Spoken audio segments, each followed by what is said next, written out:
The crew under the command of Senior Lieutenant Zinovy Kolobanov in August 1941 destroyed as many as 22 German tanks in just 30 minutes. No one else in the world has been able to repeat such a feat. The feat of Kolobanov's crew demonstrated the superiority of Soviet military equipment over German and became for the whole world a symbol of the skill and courage of Soviet tank crews. A path to achievement. The story of Zinovy Kolobanov himself is a striking example of an ordinary biography in an extraordinary time. Coming from a peasant family who lost his father in the Civil War, Zinovy Kolobanov quickly got off the ground and went to Nizhny Novgorod to enroll in an industrial technical school. But he was not destined to finish his studies and obtain a working specialty. In the winter of 1933, third-year student Kolobanov was drafted into the Red Army. Among the many heroes of the Great Patriotic War, especially pilots and tank crews, every now and then there are those who in their youth never dreamed of a military career, but by the will of fate, they put on an officer's uniform and showed themselves at their best. As a rule, these were people who got into aviation schools and tank schools on komsomol and party vouchers. A cadet of the regimental school of the 49th Infantry Regiment of the 70th Infantry Division, Zinovy Kolobanov, also received one. The future commander went to Orel to study at the Frunze Armored School. It should be noted that Cadet Kolobanov had the great honor of getting into this particular military educational institution. The Orel Armored School was the first university in Soviet Russia that trained tank officers, and many of its graduates performed at their best during the war. Suffice it to say that 112 former Orel cadets were awarded the title of Hero of the Soviet Union during the Great Patriotic War. The selection of cadets for the Orel Armored School was quite tough, and it was not easy to stand out from their background. But Zinovy Kolobanov succeeded.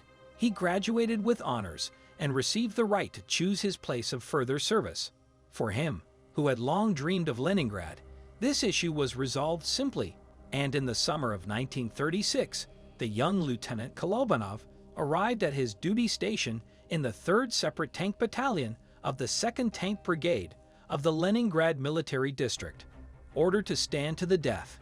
At the end of August 1941, Kolobanov's 3rd Tank Company defended the approaches to Leningrad in the area of the city of Krasnovardisk. Every day, every hour was worth its weight in gold. Military enterprises and civilians were evacuated from the northern capital. On August 19, Z. Kolobanov received a personal order from the division commander to block 3 roads that lead to the city from Luga, Volosovo, and Kingisepp, protecting 3 roads with 5 tanks. Only he could cope with this. By that time, the tanker had gone through the Finnish War, burned in the tank 3 times, but each time returned to duty. The position of Kolobanov's Ki V1 heavy tank was at a height with clay soil, at a distance of about 150 meters from a fork in the road, near which 2 birch trees grew, called Landmark No. 1, and about 300 meters from the intersection marked Landmark No. 2. The length of the section of road being viewed is about 1,000 m. 22 tanks can easily be placed on it, with a traveling distance between tanks of 40 meters. The choice of a place to fire in 2 opposite directions, this position is called a caponier, is explained as follows. The enemy could have reached the road to Marienburg either along the road from Voiskowitz or along the road from Saskalevo. In the first case, you would have to shoot in the forehead. Therefore, the caponier was dug directly opposite the intersection in such a way that the heading angle was minimal. At the same time, I had to come to terms with the fact that the distance to the fork was reduced to a minimum. At about 14 o'clock on August 20, after the aerial reconnaissance carried out by the Germans ended in vain, German reconnaissance motorcyclists followed along the seaside road to the Voiskovitsy State Farm, whom Kolobanov's crew let through without hindrance, waiting for the main enemy forces to approach. In 1.5 to 2 minutes, while the lead tank covered the distance to the intersection, Kolobanov became convinced that there were no heavy tanks in the column, finally drew up a battle plan, and decided to let the entire column through to the fork, landmark No. 1. In this case, all the tanks had time to pass the turn at the beginning of the embankment road and be within range of his gun.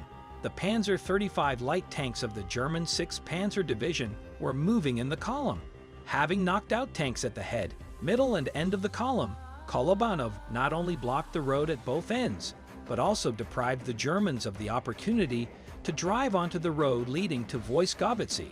A terrible panic arose in the enemy column. Some tanks, trying to hide from the destructive fire, climbed down the slope and got stuck up to their towers in the swamp. Then they too were burned. Others, trying to turn around, bumped into each other, knocking down tracks and rollers.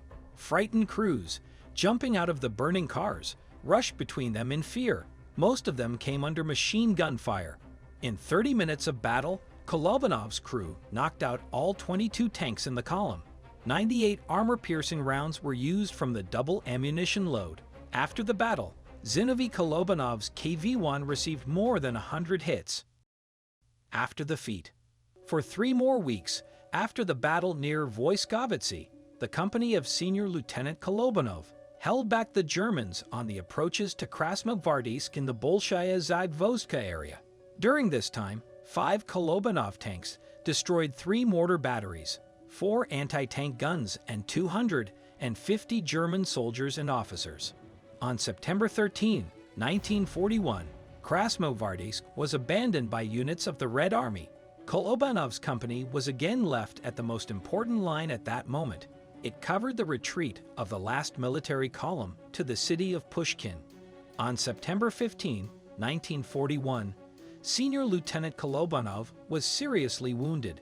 At night, in the cemetery of the city of Pushkin, where the tanks were refueling with fuel and ammunition, a German shell exploded next to Zinovy Kolobanov's KV. The tanker received a shrapnel wound to the head and spine, and a concussion of the brain and spinal cord. Submit for a reward.